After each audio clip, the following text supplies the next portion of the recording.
Acerca de las palabras una estrella saldrá de Jacob, hay una explicación. En opinión de Nachmanides, la estrella es el Mashiach, que saldrá de Jacob, o sea Israel, para iluminar al mundo como un astro celeste. Sin embargo, de acuerdo con el Talmud de Jerusalén, la estrella referida en el verso alude a la persona. Y de ninguna manera es una contradicción, pues cada persona, cada microcosmos individual tiene en su interior un resplandor de la energía del Mashiach. Y su objetivo de vida es revelarlo de modo de generar un antecedente y catalizador para la revelación del Mashiach a nivel macrocósmico. Es decir, la revelación física del Mashiach en el universo. También explican acerca de cuando surgirá Sanjerib, rey de Asiria, y confundirá a las naciones. Establece el Talmud que cuando Sanjerib conquistaba nuevas tierras para sus dominios, disponía desplazamientos masivos de poblaciones entre los países de su imperio, de manera de desarraigarlas definitivamente y confundir su etnia, mezclándolas sistemáticamente y coercitivamente unas con otras. Luego, cuando apareció Nabucodonosor de Babilonia, conquistó Asiria, aplicó el mismo método.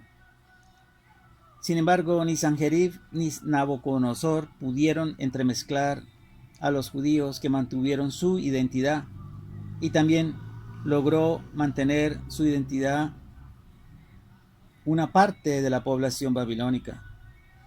Y de hecho, en la actual Irak, que sería el antiguo Asiria y Babilonia, existe un número significativo de descendientes de aquellos babilonios originales.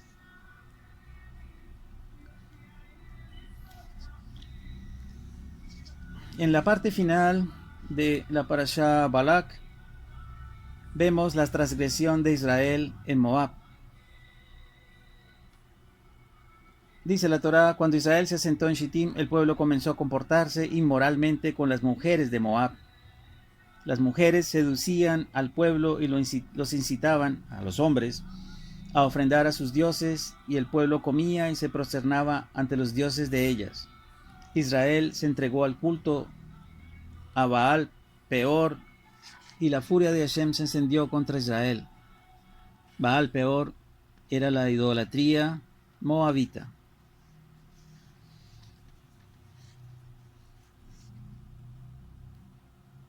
Dicen los comentaristas acerca de cuando dice la expresión cuando Israel se asentó en Shittim.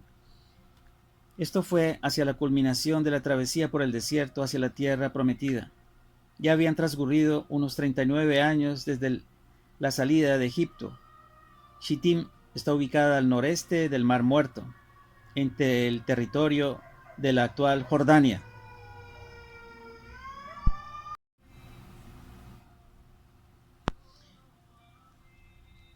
Dice la Torá: Israel se entregó al culto a Baal Peor. Explican los comentaristas, literalmente Baal Peor significa culto de la desvestidura, porque consistía en desvestirse y defecar ante el ídolo. ¿Pero acaso esa es una forma de culto?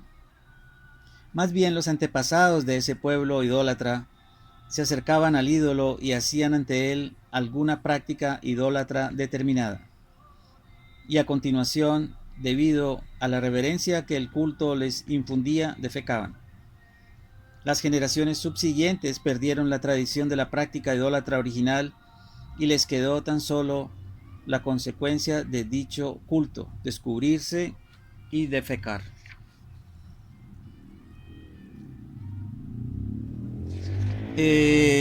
La Torá, en la parte final, cuando dice Israel se entregó al culto a Baal Peor y la furia de Hashem se encendió contra Israel,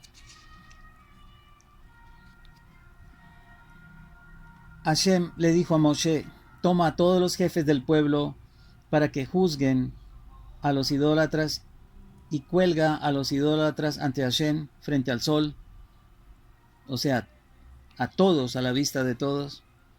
Así se calmará la ira de Hashem contra Israel. Moshe ordenó a los 88,000 jueces de Israel, cada uno de ellos mate a aquellos de sus hombres que se involucraron con Baal Peor. Mientras tanto, resulta que un israelita llevó a una princesa midianita ante sus hermanos para cohabitar a la vista de ellos y a la vista de Moshe, desafiando al mismo Moisés, y a la vista de toda la comunidad israelita que estaban llorando a la entrada de la tienda del encuentro. Explican los comentaristas que ese israelita era Zimri. Moisés debió haber dicho que conforme a la ley se debe ejecutar en el acto al israelita que comete semejante perversión en público, pero guardó silencio.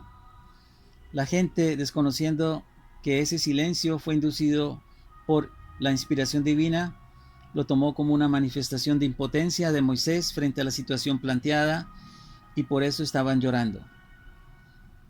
Pero ahora viene la explicación aquí de la Torá en la parte final de esta parashá, que dice la Torá: pero cuando Pinjas, hijo de Eleazar, nieto del sacerdote Aarón, vio la actitud de Zimri, se levantó de en medio de la comunidad, empuñó una lanza y entró en la tienda tras ese israelita, y con su lanza los atravesó a ambos, al israelita y a la mujer, por sus genitales. Así detuvo la plaga de los israelitas.